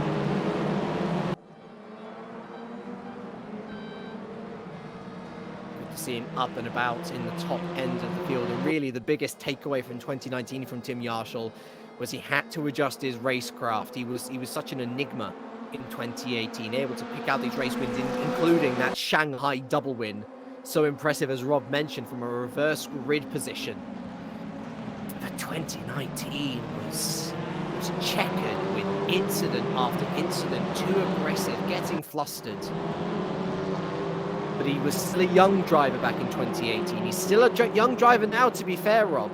And with every year, that mindset, that experience is going to add up to a better driver, similar to Attila Dine here, who's still got plenty to learn himself, plenty more pace to explore.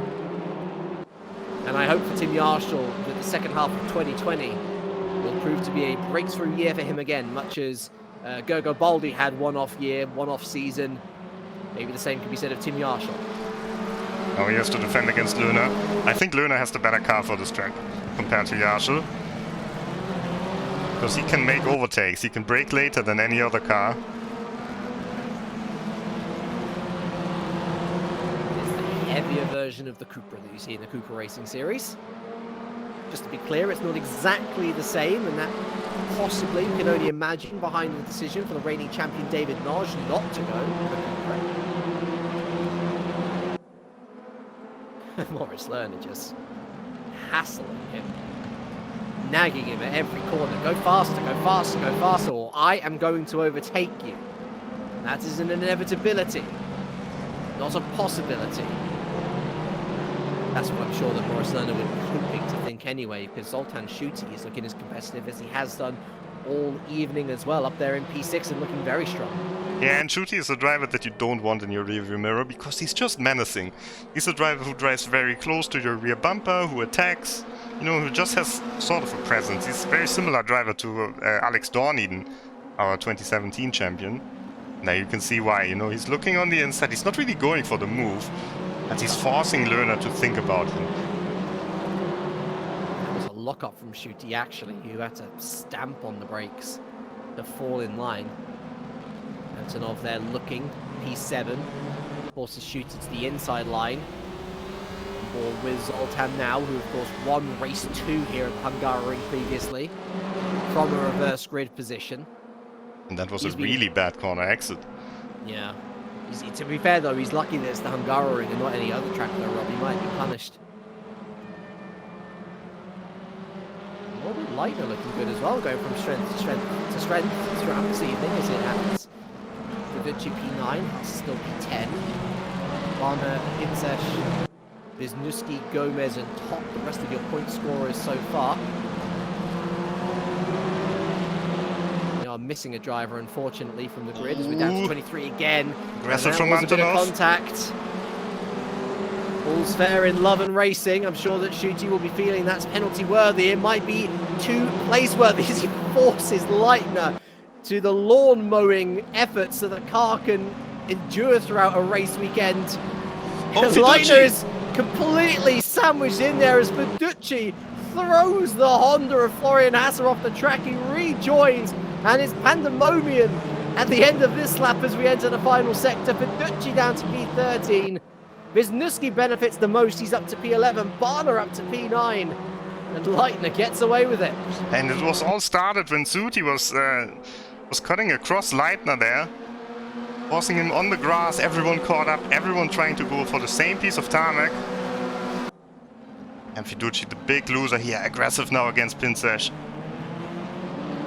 Oh, look at the Honda go for the double cutback contact between the two. And no way through for Juan Manuel Gomez. I've just done a quick check through, by the way. It's Bruno Fernandes that we're missing, the second of our Brazilian drivers. A shame for him there. But there's plenty of action still to go around. And Verducci, he's Italian. You know he's not going to let this live down. He's going to hassle the back of Nikken and Wisniewski, who's lost out to Pinsesh, of course, in this entire melee. And up the front, it all looks so serene, Rob. Baldi not pulled away from Bunky again, but no real threat from Bunky to speak of thus far. Yeah, Bunky hasn't made an attempt yet. But I think he should make an attempt quite early. Because otherwise, Notch is gonna be, you know, attacking again. I think Notch will be a bit faster at the end of the race.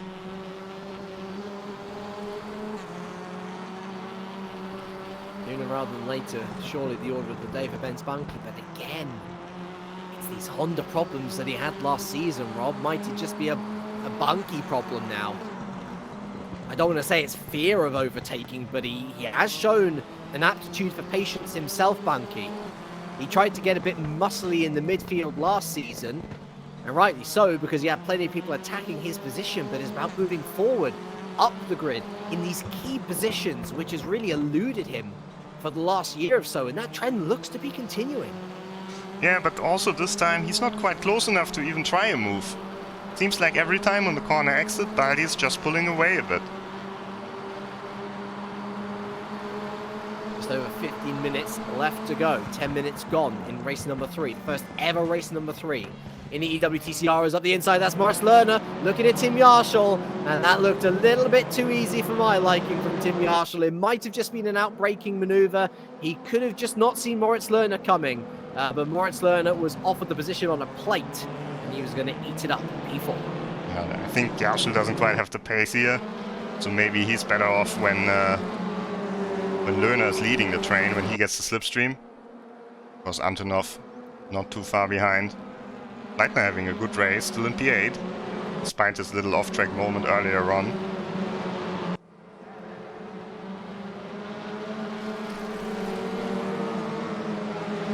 Behind Leitner, Barner, Hasser, Pinsesh and Wisniewski. Those two in particular drivers, along with Faguchi, who I can see figuring later into the race. They're going to have to make their moves sooner rather than later. Otherwise time may well run out on them. Norbert Leitner won quite a few races in his time here in the EWTCR and EWTCC. Although quite frankly, after the evening that he's had so far, I think that the top 10 finish will do quite nicely. Yeah, that's better than his performances in the last season were. Well, in the 2019 season, I don't think he competed in 2020 yet in the Esports WTCR.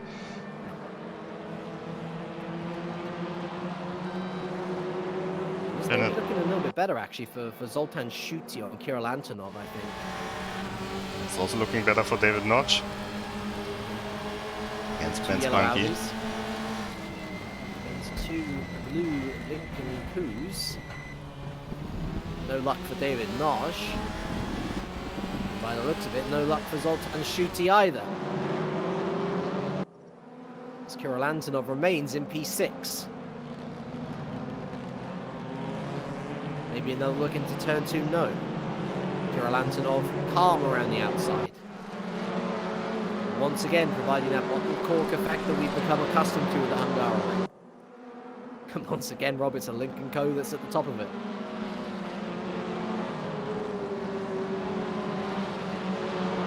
Yeah, I wonder if the Lincoln Co are really having these tire problems.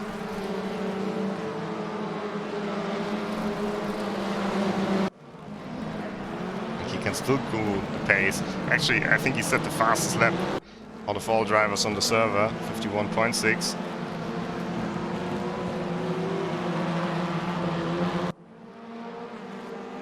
Saying he's having a bad race, but it could be a lot better of a race if he was to make his way past. Same could be said of Ben Spunky. But he just hasn't been close yet. He hasn't really been in a position where he could realistically try an overtaking maneuver. Oh, Baldy has not dropped him, but at the same time, Ben Spunky's not really launched a move of any note. He's not asked anything of Gergo Baldy. Yeah, and it doesn't look like Notch is, is bumping him in the corners or attempting anything either, like Lerner was doing in the first race. And they're just in this final corner. The line from Gergo Baldi is just so good. He goes for a little bit of a later apex and just takes so much more speed onto the start-finish straight. Oh, he has to defend. But he's not trying it. Not trying anything there. I'd almost want to say that David Notch is just biding his time, Rob. He's able to save on tyres while Ben Spunky struggles to keep up with Baldy.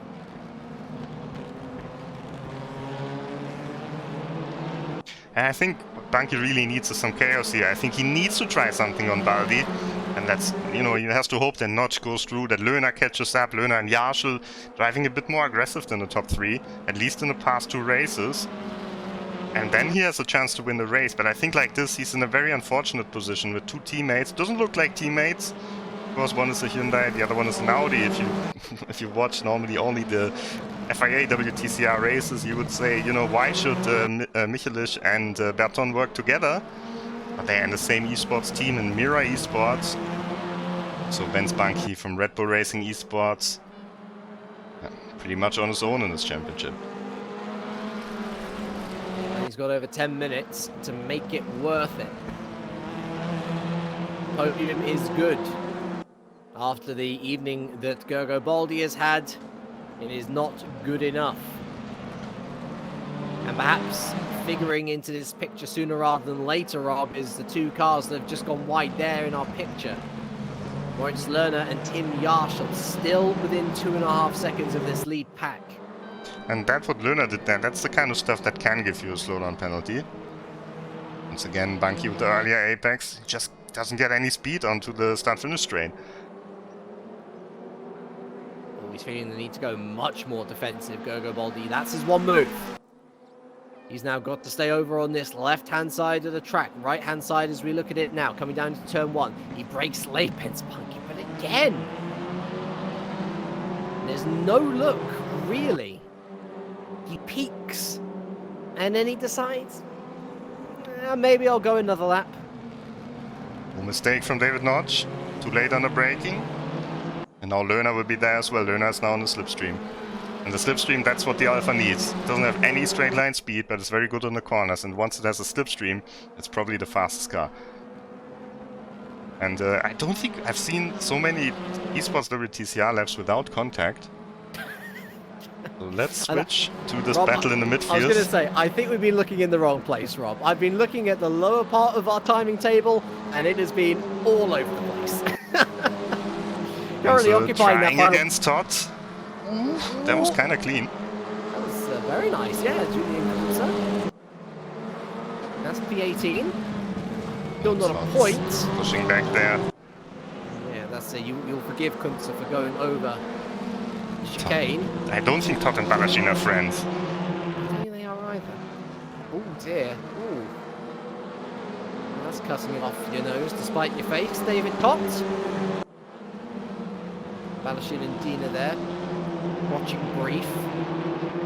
But it's Bent Zupanek who currently occupies the final point place, and he's got about a 3-second gap to Leandro Verla, who's facing his first non-point scoring finish of the season here at race number 3. And Bent Zupanek has about a 4-second gap to go before you find Juan Manuel Gomez, as Attila Bucci relegates Dina to second to last. Oh, Bunky's closer than ever before. Oh, yes, I see. And this time he goes to the outside, Bent Bunky, but again, oh my goodness me, Baldy's exits have been just perfect. Every single lap, every single corner. What it must feel like to be a driver behind him. It feels like there's no way through.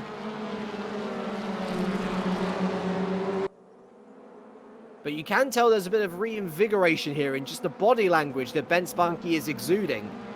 With David Nodge giving him a little bit of a reprieve. Remember that mistake into turn 2 last lap. It's given Bent a little bit of a chance to look forwards rather than behind him. But I fear for Bent Bunky that that time has now elapsed. Yes, he must hope that Lerner does something aggressive against Notch.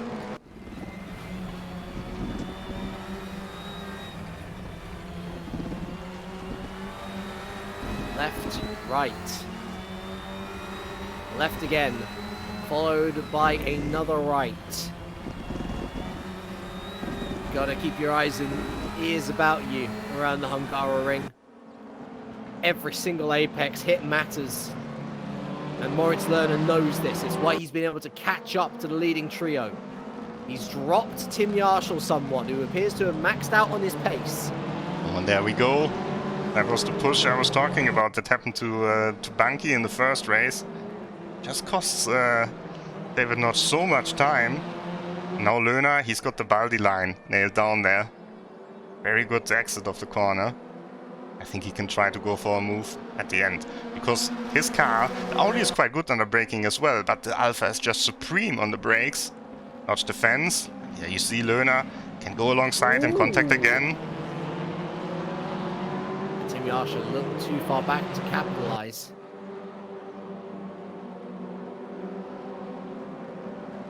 Baldy once again clear. But look at Moritz Lerner, who fancies to go around the outside of turn 2. The better line from the Audi, however. But not into turn 3. He's got to swipe around the outside. And he's going to have the inside into turn 4, which is one-way traffic. There's no way you can get two cars through there side by side unless you're both incredibly careful. Lerner backs out finally. And I was thinking about it here. Not quite. Notch with the bad line again. He's blocking Lerner a bit. That's not driving as fast as he can. Lerner can't find a way past him. And now Tim Yarshall is back. Some might call it underhanded. Some might call it excellent race control. One thing it's certainly going to be doing is causing a bit of impatience in that German head of Moritz Lerner.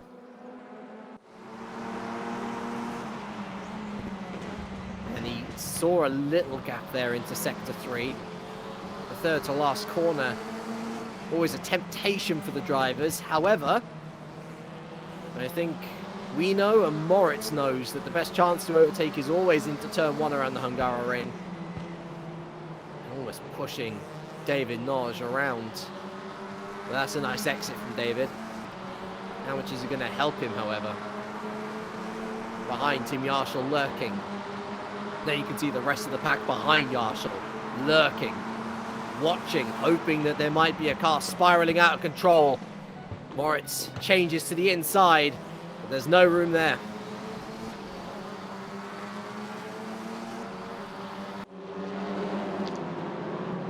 Quite a few position changes a bit further back. Florian Hasse, the best Honda, only in P11. And that's a surprise. Of course, Honda very strong in the FIA WTCR around this track. We've seen it today. But nothing working in the favor of Florian Hasse or his, well, not really his teammates. The drivers that are also in a Honda, and Hasse under attack by Wisniewski, who hasn't made any progress. Yeah, he started P12. He remains in P12 after losing positions early on in lap 1. Pinzesh ahead of them, Fiducci and Gomez behind them. And this really, in one event evening, Rob, the tale of Nikodem Wisniewski. He does so much right, and then there's these oddity performances which really hamper his championship progress. But it's cruel, you know, the performances from Garibaldi, they're just brutal here. 3 races, 3 times he's on pole. Yeah. What can you do about it? As we've mentioned at the beginning, potentially the first time ever in this championship, a 3rd race win in the same evening. Oh, now he's going for it against Hasse. Hasse left the door open. Very nice. Then hope for a good exit. He's briefly ahead. Hasse, of course, is going to brake late. Contact between the two. He's going to force Wisniewski out right. Hasse had the right of way. Brutal is the word I would use there again, Rob. And Hasse has gotten his elbows out to maintain P11. Still no attack from Ben Spunky.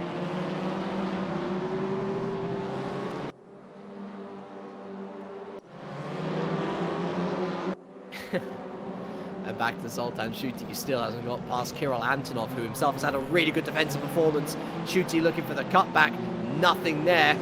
Although he pushes Antonov out a little wide, the Russian forced to go on a sub-optimal line. He comes through turn 3 okay enough, and he should have enough about him to make his way up to turn 4 apex without anyone challenging indeed. Nose to tail this train of Antonov, Schutte, Leitner and Barner. Let's go back to the leaders though. Ben Spunky, is he really gonna let Garibaldi get away with another win? This might be the longest of long games, Rob. Waiting patiently before one final move. He belayed our advice. We said go early, Bence. He said, James, Rob, no thank you. Either that or he didn't have the ability to. Maybe a combination of the both. Either way, it's final lap time once we cross the line in just 10 seconds. The Monkey's chances will be as limited as they've ever been. Hungaroring is often turn 1 or nothing. And so as we head onto the home straight for the final time today, the question is, will he send it? This as good a chance as any, Bent. This as good a chance as any. But Baldy goes defensive. He cuts back into the middle of the track. And there goes David Norge, steaming up the inside. He outbrakes himself, though, and opens the door to Moritz Lerner. Ben Spunky has no answer to the questions that Baldy is putting down in front of him. But behind, Moritz Lerner might just be able to nick a podium. Contact between himself and Naj. Naj escorts him out to the edge of the circuit. Oh my word! Moritz Lerner jumps the curbage at turn 3. Lucky to survive. Lucky boy. And Spunky, though, still very close to the back of Garibaldi. Will he get another opportunity? But where? It's so difficult to pass on the Hungaroring. It's got to be turn 11, doesn't it? It's got to be turn 11 or 12. Yes, but you can defend, of course, on the inside. If he was closer, he could try here. I think he will. Oh my goodness me, has he found a bit of space? No, he has not. The tarmac run out of just being there, and Kirk Baldy, nerves of steel to not waver from his line. Is there another chance here? Potentially the last chance for Ben Spunky. I think that might be it. Nose to tail now, pretty much. The top 5. Tim Yarshall has rejoined the story. Never in the EWTCR's history have we had such a dominant performance. It's a new era for the esports with a new format to boot. And you know what? Gergo Baldy's looked at it and thought, this is my kind of format. 3 pole positions, 3 race wins. I don't think he can believe it as he takes race number 3 at the Hungaroring. 75 points on offer, 75 points bagged ahead of Ben Spunky, who never looked, despite being within a second for the entire race, to pose a challenge to the reigning online champion. Moritz Lerner did nick a podium at the line from David Noj, just a 10th between them. Ben Spunky with the fastest lap as well. It didn't look like it from where I was sitting. Yarshall with some great points in P5. Antonov did hold off the shooty assault in P6. Barna, Leitner and Pinsesh with the final points down to P10, with Hassa, Wisniewski, Fiducci, Manuel Gomez and Ben Zupanek the final points on the day down to P15. What a race it was, and Ben Spunky was so close. But Gergo Baldi, 3 wins, 3 poles. Can it get even any better? And that's with the Hyundai, where he said it's maybe not the best car for this track.